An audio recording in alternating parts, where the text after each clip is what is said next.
You are being told that history never repeats, that the next downturn will be different, that whatever fear you are feeling right now is exaggerated. But if you pause and really look at what's unfolding, you'll notice something unsettling. The stress isn't coming from one corner of the system, it's everywhere at once. Prices, debt, liquidity, confidence. The same quiet signals that preceded 2008 are flashing again, just not in the same order. On screen, you'd be seeing a slow montage of market charts rolling backward in time. Volatility creeping up, bond yields spiking, headlines blurring together. This doesn't feel sudden. It feels familiar. And that's exactly why it's dangerous. In 2008, the collapse didn't begin with panic. It began with denial. Investors trusted models that assumed liquidity would always be there. Policymakers believed risk was dispersed. Households believed home prices couldn't fall nationally. Today, the belief system is different, but the vulnerability is the same. You've been conditioned to think that because banks are better capitalized and regulations are tighter, the system is safe. But safety isn't about one sector. It's about how pressure moves through the entire financial organism when something breaks. As you listen, you might want to like and subscribe, not out of habit, but because this kind of long-form analysis is exactly what global capital dynamics exists to do. These stories aren't about fear, they're about pattern recognition, and that's how you stay ahead. Visually, you'd now see balance sheets expanding and contracting, central bank assets rising sharply after crises, then slowly attempting to shrink.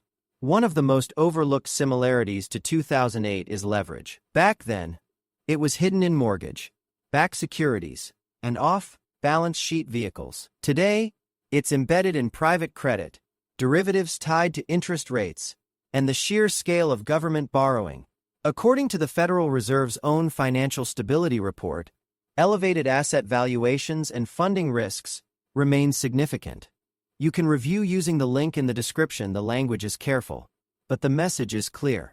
The system is fragile in ways that don't show up until stress hits. In 2008, housing was the trigger.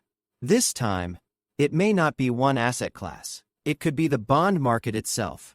For years, low rates made debt feel painless. Governments borrowed freely. Corporations refinanced endlessly. Investors chased yield wherever they could find it.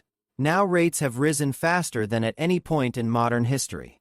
On screen, you'd see a yield curve inverting, then staying inverted longer than usual. The spread between long-term and short-term Treasury yields has been one of the most reliable recession indicators.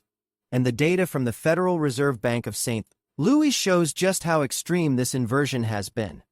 You can review using the link in the description. Here is where it starts to rhyme with 2008. Back then, the problem wasn't just bad mortgages.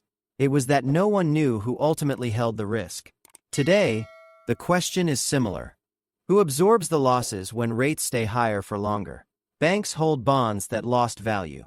Pension funds face funding gaps. Shadow lenders depend on short-term funding to finance long-term loans. When confidence cracks, liquidity vanishes. That's not theory. That's what markets do under stress. The camera would now slow down, focusing on trading floors. Fewer people, quieter rooms. Crashes don't look like chaos at first. They look like hesitation. In 2008, interbank lending froze because no one trusted balance sheets. Today, trust is again the scarce resource. The Bank for International Settlements warned in its annual economic report that higher interest rates expose hidden vulnerabilities built up during years of cheap money. You can review using the link in the description. That warning isn't academic. It's a roadmap of how stress propagates. Another uncomfortable similarity is policy constraint. In 2008, central banks could slash rates and expand balance sheets without worrying much about inflation. That option doesn't exist in the same way now. Inflation has already reshaped household behavior. On screen, you'd see grocery prices rising, rent charts climbing, wages lagging. If markets fall sharply, policymakers face a dilemma. Support growth and risk reigniting inflation, or fight inflation and risk deeper financial damage. Either choice has consequences. You might be wondering why this matters to you personally. Because crashes don't stay on trading screens. They move into jobs, savings, housing, and confidence. In 2008, unemployment lagged the market collapse, but it followed relentlessly.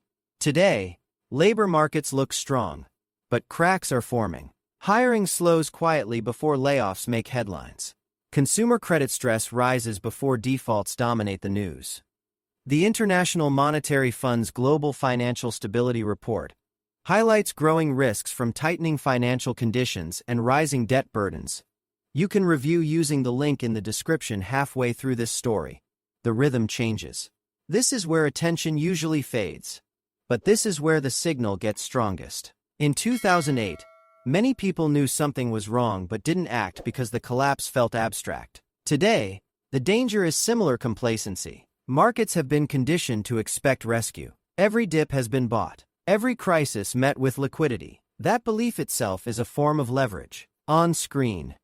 2008 on one side, today on the other. Different labels. Same shape. Rapid tightening.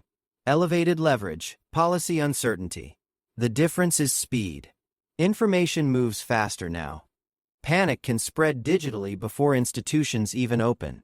That makes modern crashes feel smoother at first, then sharper when they hit. This isn't about predicting dates or calling bottoms.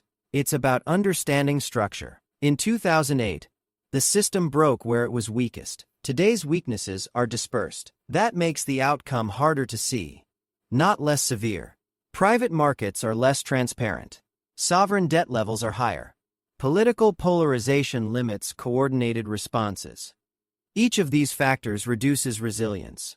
As the narration continues, visuals would show capital flows moving across borders, currencies fluctuating, emerging markets under pressure. Globalization means stress doesn't stay local. In 2008, problems in U.S. housing rippled worldwide. Today, stress in U.S. rates transmits instantly through global funding markets. That's why dismissing comparisons to 2008 is so dangerous. Similar doesn't mean identical. It means structurally familiar. Near the end, the tone softens, not to reassure, but to ground you. Awareness is leverage. In 2008, those who understood balance sheets, liquidity, and policy response navigated the storm better than those who trusted narratives. Today, the same principle applies. Watch credit spreads. Watch funding markets. Watch what policymakers say, and what they avoid saying. If you've made it this far, you already understand something most people don't. These conversations matter. Before this ends, take a moment to comment and share what signals you are watching, because collective awareness sharpens individual judgment. Markets are not just numbers, they're reflections of belief. And when belief shifts, everything moves with it. This market crash will look like 2008 not because the assets are the same, but because the psychology is. Overconfidence.